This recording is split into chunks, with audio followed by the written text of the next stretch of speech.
So, with most of the boy route, male route, whatever we're going to call it, out of the way, there's still a couple things we need to do, such as sign some passwords.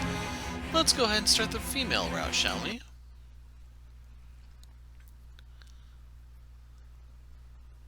How's our little ray of sunshine doing this morning? So I'm just going to go ahead and skip to a little forward.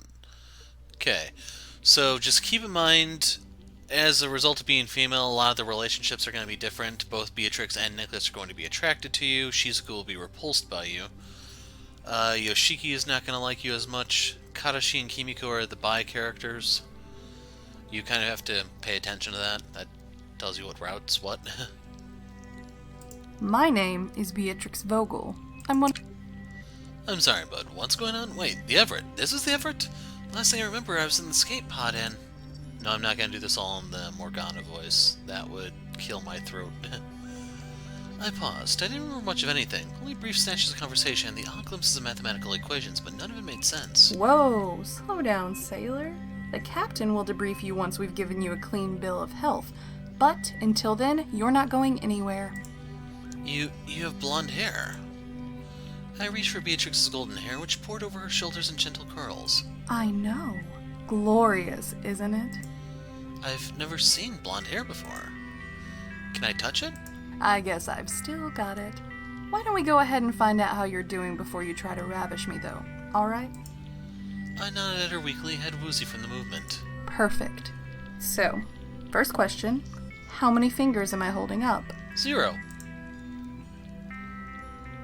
Well, someone doesn't have a sense of humor. Perhaps it was damaged by your concussion. Not good with comebacks either, I see. Moving on. Okay, next question.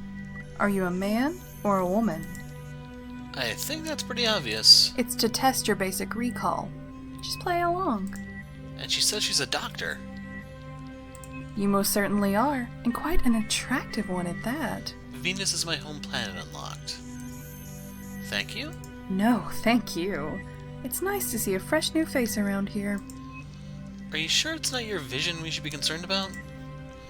Beatrix fixed her intense gaze on me for a moment, slowly drawing her face closer to mine. Finally unable to keep a straight face any longer, she burst out laughing. A comedian. I like that. Water, as requested. Nicholas, excellent timing. This is my extremely handsome little brother Nicholas. Nicholas nodded modestly. I rose to a sitting position in the bed and accepted the proffered glass of water, downing it in only a few greedy gulps. Nice to finally meet you. My sister already beat me to it, but I'm Nicholas Vogel, Beatrix's younger brother. She's only 2 minutes older than me, but she's never let me forget it. It's all right. Don't be afraid to stare. We're well aware that we won the genetic lottery. Nicholas rolled his eyes at his sister in mock exasperation. I'll try to contain myself. Nicholas, this is, You didn't even ask our patient her name. Honestly, Beatrix. Whoops. Beatrix lifted her shoulders in a dismissive shrug before turning her attention to me. So, what is your name? Clearly, we are heroine. Well, it's nice to see you awake at last. Thanks. With pleasantries now out of the way, Nicholas turned his full attention to me. As he held his fingers firmly against my wrist to take my pulse, he shined a torch in my eyes with his free hand. Its bright beam left black and green spots lingering in my field of vision long after the torch had been extinguished. How are you feeling? Pretty good. Well, you have been unconscious for 4 days, so I guess it stands to reason that you'd feel that way. At least nothing atrophied. 4 days? We picked you up a few days ago. Your pod was drifting through space when we recovered it. Pupils are reacting normally. There's no apparent loss of fine motor skills, and you seem coherent. Are you experiencing any dizziness or nausea? Nope. Of course you do. We've been slaving over you for the last 4 days. I hope you're grateful. Don't mind her. I think she secretly enjoyed having an actual patient for once. And for once, the patient survived. Eh? Are you currently experiencing any other symptoms? The lights in here hurt my eyes, and I can't seem to remember much of anything. I know who I am and how to speak, and I can talk a year off about theoretical impossibility of perpetual energy, but everything else is fuzzy. That'll be the concussion. Give it time. By the way, Beatrix, I've taken the liberty of informing the captain that our patient is awake. She'll be down here any moment to debrief her. We haven't even cleared. Dinner yet, I know. Wow, she moves fast. She said it was top priority. Given everything that's happened this last week, well, you can understand why. There's no need to defend her, Nicholas. We both know whose fault this really is. Not now, Beatrix. Eyebrows furrowed, Nicholas leaned in towards me. When he spoke, his deep voice was hushed. Before the captain arrives, I want to warn you not to. Nicholas. I'm sorry. Captain on deck. A woman with an undeniable air of authority and wearing a tightly wound braid marched into the room. Ignoring everyone else, she glared at me with cold, steely eyes. Felt as if my heart skipped a beat. So, you're awake at last. Nicholas, report. A pained expression briefly flickered over Nicholas's features before he composed himself and turned to face the captain. All vital signs are normal and stable for now. I'd like to run a few more tests to be sure, but all things considered, it appears we've picked up quite the healthy specimen. How's her memory? As of right now, not very reliable, but I believe it will return shortly. You're both dismissed. Captain, we've been... Save it, Beatrix. You can brief me later. Out. Let's go, Beatrix. Beatrix and Nicholas departed, leaving me alone with two strangers. I deduced from their brief conversation that the individual with dark hair and stormy eyes was the captain. But the other figure remained at the dimly lit corner of the room, her hands neatly folded together. My name is Kimiko Yukimori. I am the captain of the Everett. You are currently aboard my ship. Now, What's going on? let me make this crystal clear. I will ask the questions and you will answer them. Understood? I nodded, unsure how else to respond to her sudden hostility. Why are you here? I What do you know about the deletion game? have no idea what you're talking about. I see. That's a shame. I had hoped you would cooperate. I'm trying to. I honestly don't have a clue what's going on here. Last thing I remember, I was inside the shuttle, and then, come to think of it, that's about all I can remember. You're wearing our uniform. We're light years away from any habitable planet, in deep space. I don't know how or why you did it, and quite frankly, right now I don't care. But you need to fix whatever you did to our AI this instant. I don't. I can't help you. There's been some sort of misunderstanding. All I can tell you is that my name is Heroine. I was born on that shuttle, and I've lived there my entire life. I didn't even know there were other people still out here. What did you do to our artificial intelligence system? What? Maybe this will spark your memory. Yes, Captain. The heretofore unidentified person emerged from the darkened corner of the room, advanced towards me, and bowed deeply. Her soft features, glittering hair, and pleasant smile put me at ease to the point that I was only slightly perturbed. When I realized I could see faintly through her, she was a hologram. Wow. I always knew that our shuttle's interface was a modified version of something far more advanced, but we never had the spare power necessary to use the AI. This is genius. Is she hard light or soft light? Hello, my name is I. I am the Artificial Intelligence Unit aboard the military spacecraft designated the Everett. Pleased to make your acquaintance. Nice to meet you too. As to your question, I am a soft light hologram. I am unable to interact with the physical world at this time. The Everett's mechanical engineer, Yoshiki Sasaki, is currently working on developing a hard light application for me. Amazing. I'd love to get a chance to take a look at your programming sometime. That's not going to happen anytime soon. As of right now, you are still considered a security risk. Answer me truthfully. Do you wish harm upon anyone on this ship? Not yet, but give me time. What? No. Very well then. I am sorry to interrupt, Captain, but I have just received new information about this person. Explain.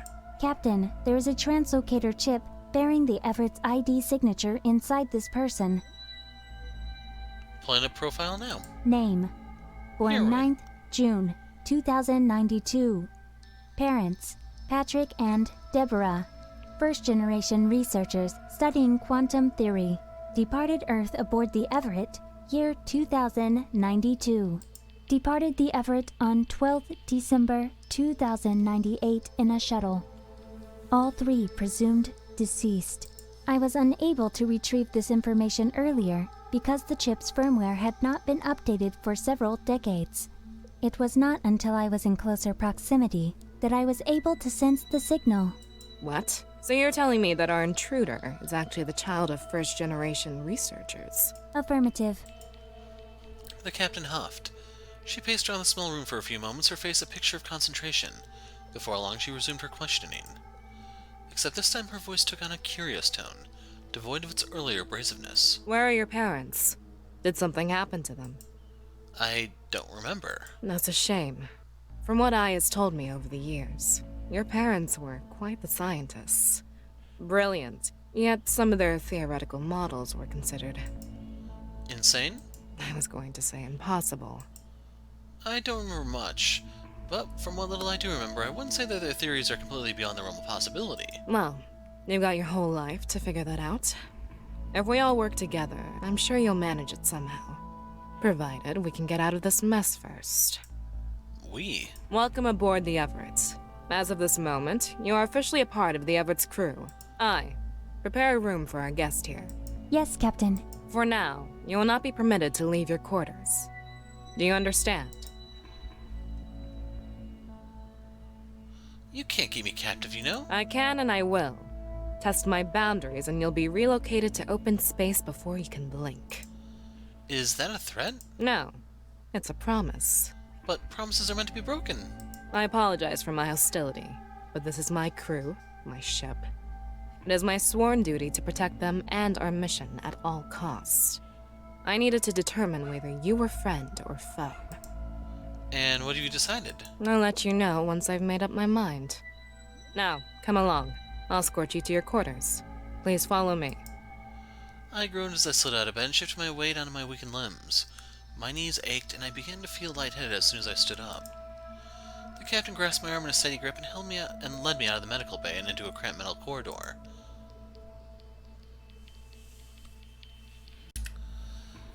After guiding me down a series of hallways for what seemed like an eternity in my debilitated state, I was relieved when we finally stopped in front of a hexagonal door.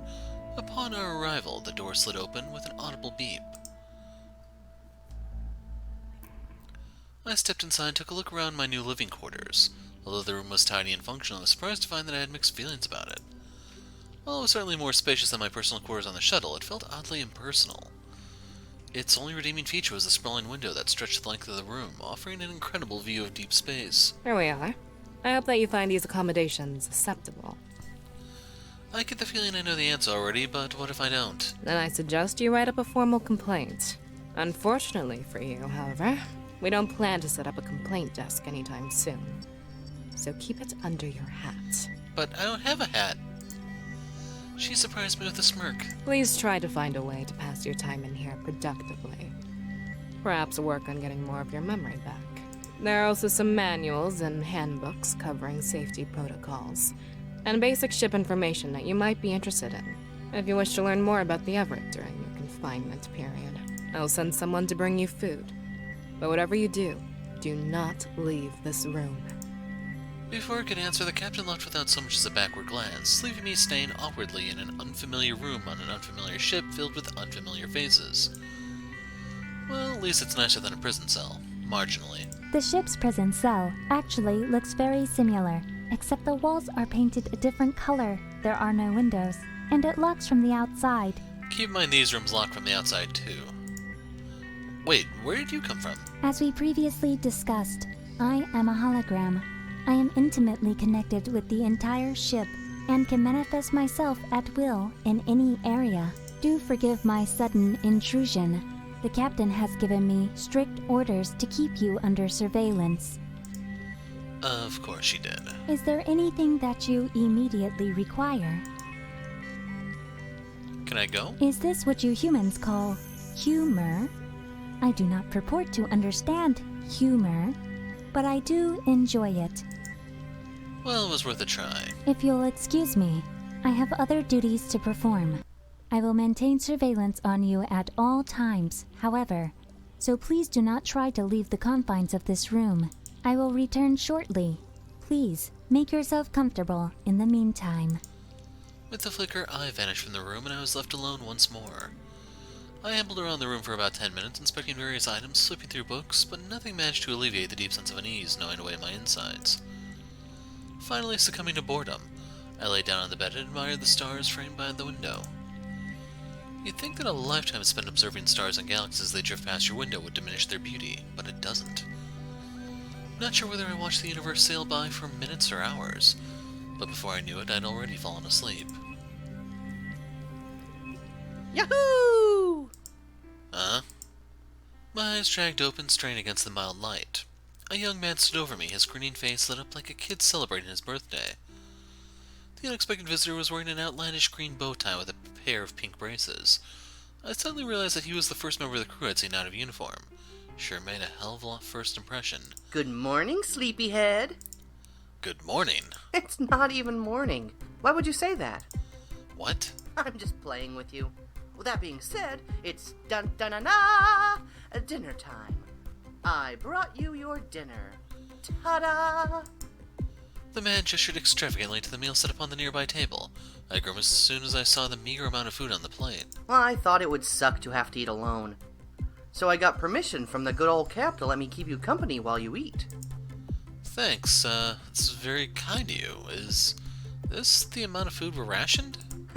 Kinda. Kinda. Well, originally there was more food on your plate, but you were still asleep when I came to bring it to you, so I kinda, sorta ate a whole bunch of it. What is wrong with you, man? I haven't eaten a proper meal in nearly 4 days. Sorry. I just really love beans. Oh god, get out of here. That window doesn't open. I guess that's alright then. I don't actually like beans all that much. Really? It's like we were made to be friends. No, we weren't. Go away. The energetic man made himself comfortable on the nearby sofa as I began to eat. I shoveled the food down with my fork, subconsciously reminding myself to savor it, but failing miserably as my insatiable hunger urged me onward. Oh, I completely forgot. My name's Yoshiki, by the way. Yoshiki Sasaki. I'm the mechanical engineer and a Gemini. I'm 21 and a half. I love beans, building stuff, and mischief. That's quite the introduction. Let's see, my name's Heroine, and I guess I like extended periods of silence. In another life, I think I might have been ah, man, I said that last time. Creating stuff. We'll go with that one. I like to keep up with my imagination. There's something so satisfying about actually building the things you come up with in your head. Me too! I'm currently working on a machine that'll plump a pillow to perfect plumpness. You can't oversell the value of comfort on a ship like this. I see, that's interesting. Even though I'd cleaned every last morsel off of my plate, I still felt ravenous. So, are you allowed to tell me anything about what's happening? I know I'm on the Everett, but apart from that, I've got no idea what's going on. Oh. You don't know? Know what? I probably shouldn't say. The captain would kill me. Don't worry, Di will do it long before the captain gets a chance to. I promise I won't tell. Really? Really, really. Now, spill the beans. Okay. Just promise me you'll remain calm while I tell you. No promises. I nodded, eager to learn more. Yoshiki cast a hesitant glance in my direction before continuing. When we picked you up, the AI system went on the fritz and started informing us that we'd exceeded the Everett's crew capacity, in light of the amount of food resources we still had on board. These big red alarms went off and everything. Lights for alarms that I didn't even know existed. So, how do we get more resources? That kinda isn't the problem. I threw Yoshiki a questioning look. When this happened, I recognized that there weren't enough resources for the crew currently aboard the Everett. Instead of suggesting that we acquire more resources, however, the system determined that the best way to correct such an imbalance was to decrease the number of people on board. For a moment I sat there in stunned silence. Yoshiki bit his lip, his eyes consciously avoiding my gaze. Does that mean... Yeah. The AI sentenced one of our crew members to death. Dr. Andreas Gunther Vogel. He was a good man. He deserved much better than the brutal end he got. A bitter smile tugged at the corner of Yoshiki's mouth. He used to give me lollipops when I visited him for a checkup as a kid. Even when we ran out, he still mimed giving me one every time. And I would pretend to eat it. He told me that if I concentrated really hard, I'd still be able to taste it, that my mouth would remember the flavor. I know it was silly, but... Yoshiki's words were faint in my ear. I felt an intense wave of nausea hit me as I realized the truth. It's my fault. Sweet science, it's all my fault. I'm responsible. If I'd never come aboard, then that man would have had to die. No! Well, yes, but no. You can't think about it like that. There's something wrong with AI's programming that's causing her to behave like this. See, Dr. Vogel is dead, but after it killed him, the AI system didn't reset to acknowledge that we were at safe levels again. What are you trying to say, Yoshiki? In 4 days, someone else will die. Not the best news to wake up to, huh? So you might actually be responsible for more than one death. Don't beat yourself up about it, though. No one could have predicted this. How does it work, though? How does the AI determine who dies? Well, I've probably said too much already. If the captain wanted you to know, she would have told you herself. But I need to know. I'm sorry. I can't. Oh, look at the time. I need to go wash my hair. Get a haircut while you're at it, you bum. Slipping out of his seat, Yoshiki scooped up my plate and dashed out the door. Toodles. My mind and body were numb. I couldn't believe what Yoshiki had just told me. It seemed too cruel to be a joke, yet too horrifying to be true. One dead.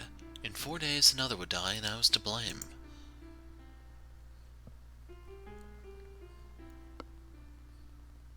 I stared listlessly at the ceiling. I hadn't slept a single wink during the night. How could I possibly sleep when my thoughts were in such disarray?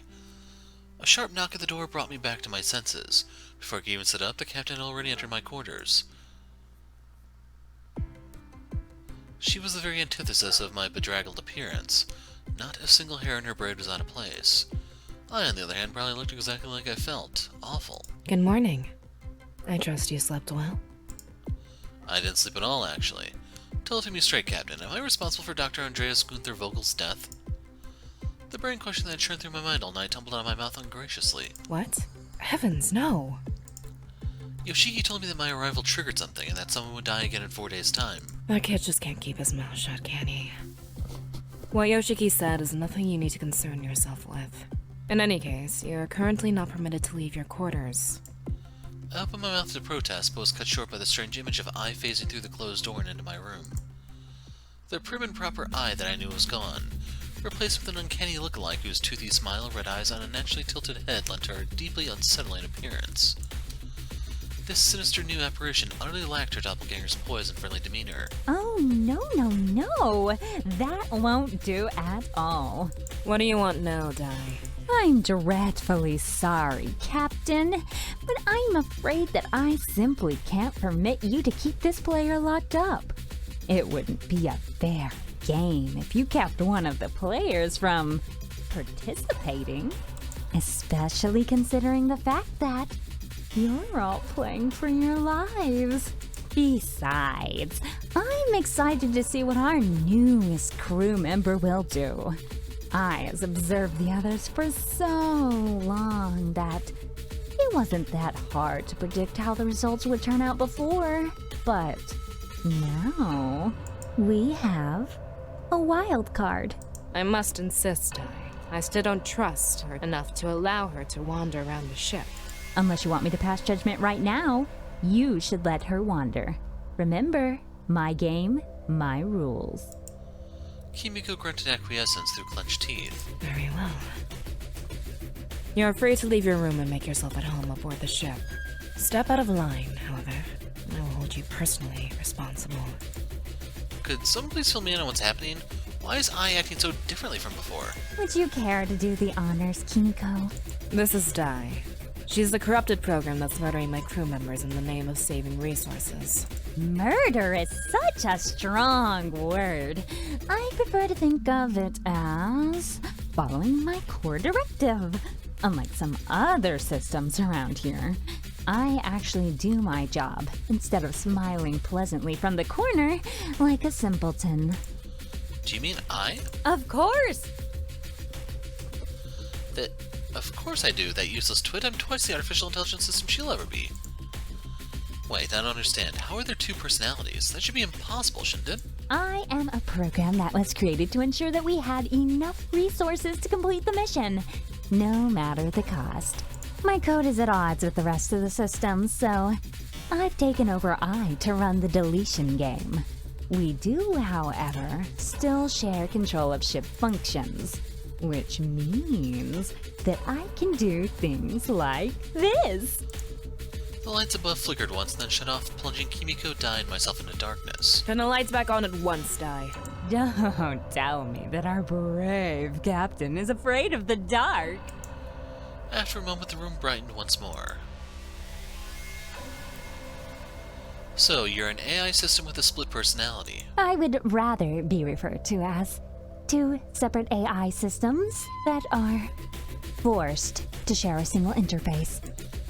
If you can take over, then why aren't you in control of the interface at all times? Dai shrugged noncommittally. Sometimes a girl needs to wash her hair, you know. That doesn't even make sense. Enough! If she must take part, then you should explain the rules of the ongoing game. Dai. Gladly. First of all, welcome to the deletion game. As the name implies, it's a game designed to determine which lucky crew member gets deleted. This round of the deletion game started a few days ago, so you'll have to work really hard in order to catch up with your competitors. Just get on with it. I made this cute little video to explain it. Take a look. The captain handed me a tablet and a film started playing. Clicking a mouse or pressing a button key will skip the movie, which I'll be doing immediately. Dai suddenly assumed a more authoritative and professional tone that clashed with her previously flippant attitude. The name of the game is Make 10. At the start of the round, players receive a digital card numbered from 1 through 10 that is tied to their personal biometric data. This number is a secret, known to you and you alone, unless you choose to share this information with someone else. In order to win the game, you must team up with other players to make exactly the number 10. No higher, no lower. Exactly 10. There are 3 options at your disposal to help you make 10 with other players. These are combine, trade, and give. These transactions are performed by having the parties involved place their hands on the designated terminals. Each transaction consists of 1 primary terminal and 1 or more secondary terminals. Primary terminals control the transaction, determining which action, combine, trade, or give, will be undertaken. Secondary terminals, however, are passive. They have no control over the action taken by the individual stationed at the primary terminal. Combining allows you to add your card value to another player's in order to reach a higher combined value. Once those cards have been combined, however, any future transactions require the approval of both parties. For example, if you have a 4 and your partner has a 5, you can combine them to make 9. If you then want to partner with the player holding the 1 in order to make 10, all 3 players must place their hands on the panels provided to authorize the transaction. Trading allows 1 card to be swapped for another.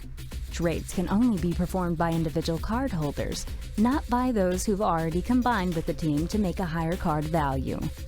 A person cannot trade with another party who does not have a card to give. Giving allows 1 party to give their card to another, receiving nothing in return. Giving cards is also restricted to individual players. Giving a card to another player results in the card donor's score being reduced to 0 and renders them unable to partake in any other transactions, unless they receive a card as a gift from another player. The recipient of the gift has the option to choose which card they wish to use in future transactions.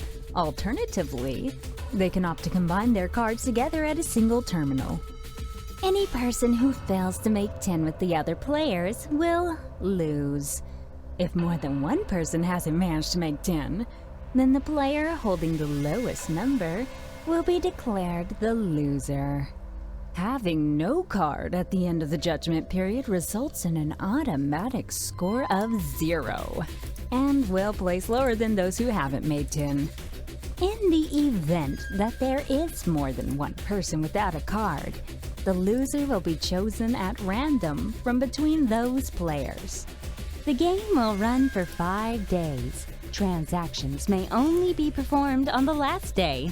All transactions must be finalized before 1,000 hours on the last day, at which time judgment will occur. Judgment will reveal the final scores, and then the loser will be punished in whatever way I see fit.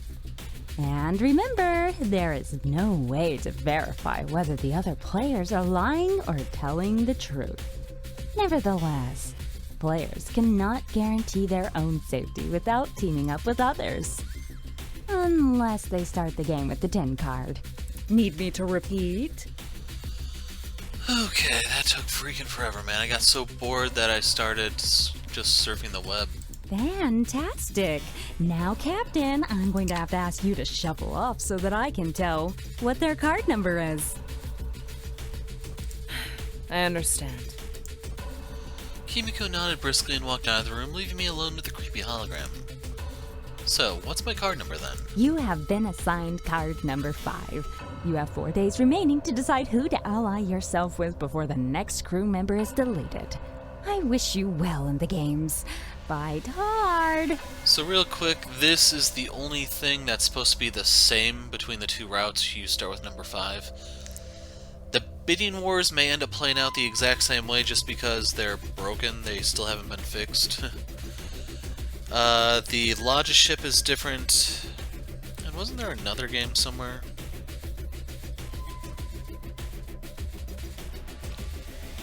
I'm not counting Vampire Children as a game because it's not.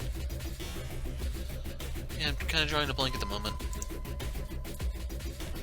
Di tossed off a flippant two-fingered salute that felt uncomfortably cheery given the circumstances. The wink of an eye, the malicious Di was replaced with the concerned face of I. I am so sorry. There is nothing I can do to prevent Di from taking control of my interface. Can you at least cure my hiccup? Don't worry about it, I know it's not your fault. And neither is it yours. Pardon? After cohabiting with the humans for such an extended period of time, I have developed a basic understanding of human psychology. You likely blame yourself for the deaths of the other crew members. Am I mistaken? They saved me, but I've only brought them pain and suffering in return. How can I not blame myself for what's happened? I'm the reason this whole thing started in the first place. No, you are not the reason. You are not the one killing crew members. That culpability lies solely with the program. Please, do not make yourself into the villain. Some of the Everett's personnel have already lost sight of the fact that it is the system they should be fighting, not each other. The captain is currently approaching your quarters. She is nearly at the door. Shall I open it? Sure, go ahead. The captain jolted back at the sudden opening of the door, her hand still poised above the intercom button. As our gaze met, she abruptly moved her hand away, as if somehow embarrassed at being caught in the act of doing something so mundane. Beside her stood a blonde-haired woman with a friendly demeanor. This is Sora Carmine, the Everett's navigation officer. Hello, it's lovely to meet you. Oh, aren't you the spitting image of your mother? Thank you. Sora is going to escort you to lunch. If you don't mind, that is. It's so nice to have a new crew member on board, and we'd love to get to know you a bit better. You're all my daughter Melody's been chatting about for the last few days. I'd love to come. I haven't had much of an opportunity to meet the other crew members yet. Well, I've got my own duties to attend to, so I'll leave you in Sora's capable hands. The navigation officer gave the captain a cheery wave and made me follow her down the hallway. I was sorry to hear about the loss of your parents. They were remarkable people, even though they were cooped up in their research lab most of the time. Whenever they did come out to join the rest of the crew, they were terrific fun. That's nice to hear. They used to tell me all kinds of stories about the Everett's crew members. Nothing too saucy, I hope. The worst story I can remember was about a Russian crew member sneaking into the kitchen and stealing potatoes so he could make his own vodka. That was Vladimir. He was quite the scoundrel back in the day. Sometimes I'm surprised they let him join the crew at all, to be honest. Huh, here we are.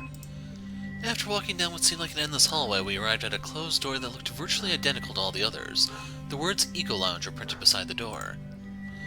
As the door slid open, I discovered that I couldn't have been more wrong.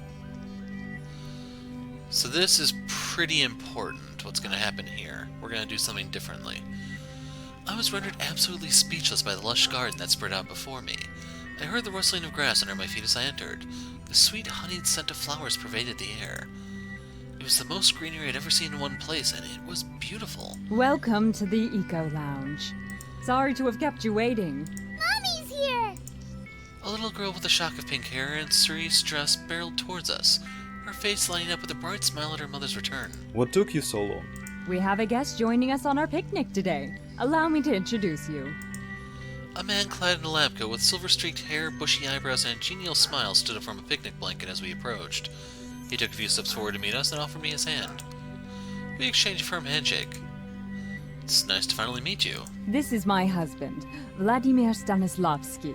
And this is our daughter, Melody. Hello, Melody.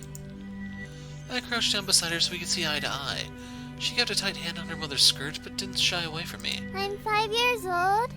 My favorite food is carrots. Nice to meet you. You liar. I'm pleased to meet you too, Melody. That was a very good introduction, sweetie. There's no way she eats her vegetables. She's tiny. Melody grinned at me, proud of her mother's compliment, then raced back to sit down on the picnic blanket. Sit, drink, smile. Vladimir poured me a glass of lemonade and pressed it into my hands. Sora patted the space next to her with her hand. Come and enjoy the picnic. I sat down next to her. Here, have a sandwich. Thank you. I didn't realize how hungry I was until I bit into the roast beef and salad sandwich. Steak sauce dripped out of my sandwich and slid down my chin in thick streaks. I reached up with my napkin and wiped them off as best as I could. The food distracted me for a moment, but I quickly became conscious of the fact that this was an opportune time to finally get some of my questions answered. Time was ticking away. I only had a few days left to partner up with someone to make 10 or I'd be royally screwed. So, do you guys need a partner for the deletion game? I'm still new to all this, and I'd appreciate any help I can get. I don't mean to be rude, but we're here to enjoy our day together and not to burden Melody with such thoughts. Please, keep speaking about that to a minimum. I'm sorry, I didn't mean to touch on such a sore subject. Don't worry about it. You didn't know. I awkwardly returned to my sandwich. Melody seemed oblivious to what had just transpired and decided it was the perfect time to introduce me to her plush dinosaurs. This is Fred, and this is George. She enthusiastically held up a green Tyrannosaurus and a purple Stegosaurus. Here, you can play with George. Accepting the plush Stegosaurus, I immediately went into character. We dinosaurs shall rule over this land. It shall be named Gardenland. That's a silly name. Let's call it something else. Get back in your cage, brat. Curse your sudden but inevitable betrayal. I know what we should do. We should climb trees instead. You can't climb trees with short, stubby arms like that. Or like that. Really? I finally get the chance to play with dinosaurs on a spaceship and she already wants to play something else? What? Nothing. Alright, we're off to go climb some trees like with the monkeys we really are. Ready? Ready. Melody, be careful up there, sweetie. And try not to damage the trees. You don't want to ruin all of Katashi's hard work. Yes, Mom. I turned around as Melody scampered off away from me. I gave chase and we were soon ducking and weaving through the small cluster of trees at the edge of the room. We spent the rest of the afternoon playing various games as her parents looked on from their picnic blanket. Okay, Melody, last game. Everyone is getting tired, and we need to get cleaned up for dinner soon. Okay. Can we play one game of hide and seek? Sure, you go hide in your cage and I'll count to 100. Make sure you shut your eyes. Mom, make sure they shut their eyes. I will. Now off you pop. 1, 2, 3, 4. Hey, Yes? listen. You seem like a good kid and we'd like to help you out if we can. If you tell us your number, we'll let you know if we can team up with you. If we can't make 10, then no harm done and we promise not to tell a soul what your number is. Sounds fair? You promised not to tell anyone else, right? Of course. My number's 5. I see. We can't help you out, I'm afraid. That's too bad. Thanks for asking in any case. Well, I better go find Melody. Ready or not, here I come. Sora gave me a warm smile. As soon as I turned around, I noticed 2 pink pigtails sticking out from a nearby flower bush. Seemed that Melody had forgotten to take her hair into account while hiding. I feigned ignorance and searched for a few minutes just to make her happy. Where's Melody gone? Can't find her anywhere. Melody? Melody? Where are you? Why are you not in your cage?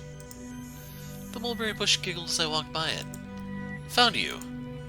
I gave Melody a soft pat on the head as she squealed and ran back to her parents. I didn't know it was possible for someone to have that much energy. I trudged back to the picnic spot, trailing far behind her. She'd really worn me out. Vladimir and Sora had already packed everything up, the picnic blanket thrown unceremoniously over Vladimir's sturdy shoulders. All right, Melody. That's all for today. Time to go home. We want to keep playing. Listen to your mother, dear. She said we're going, so we're going. She huffed, sulking in response to her mother's decree. Okay. Thanks for joining us today. It means a lot to us. Sora pulled me into an unexpected bear hug. It was surprising, but welcome. She squeezed me tightly before pulling away. My hands were planted firmly on my shoulders as she looked me. Her hands were planted firmly on my shoulders as she looked me right in the eye. If there's anything we can do for you, let us know. You're part of the Everett's crew now, and that means your family. Stories about your parents, or spend some time with Melody. Our door is always open to you. You got that? Got it. Well, I'd better go clean up before dinner. She tapped my shoulders twice encouragingly and then released me. If you go out this door and turn right, you'll see a doorway covered with some cloth. Those are the baths. If you ever get lost, just call I and she'll sort you out. Thanks. So the scene I was hoping for didn't play out there, but actually we're a little too early, it looks like.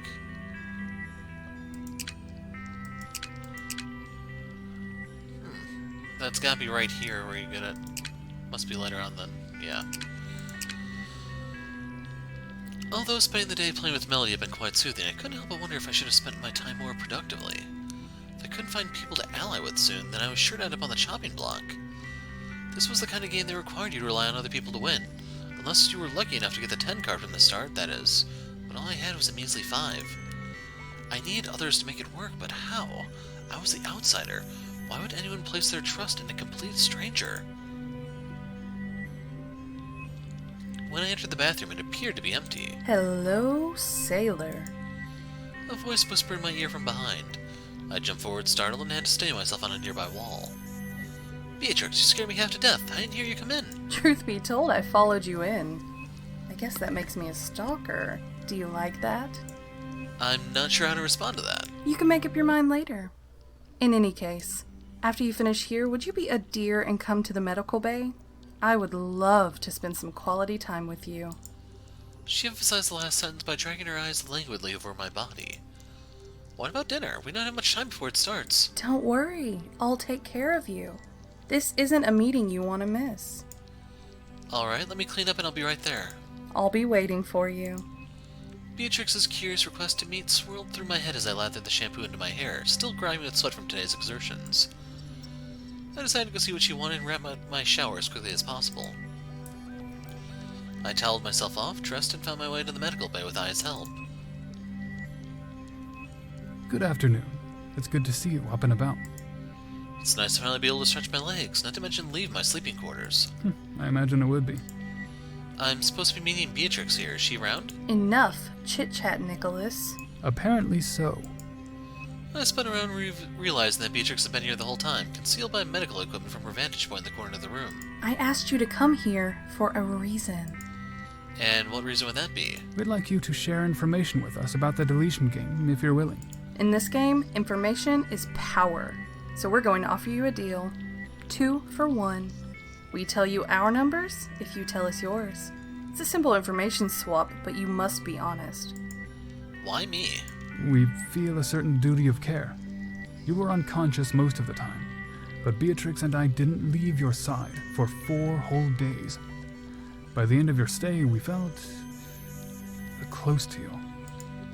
Regardless of whether the twins are being honest about their reasons for helping me, the fact was I had to start trusting someone at some point.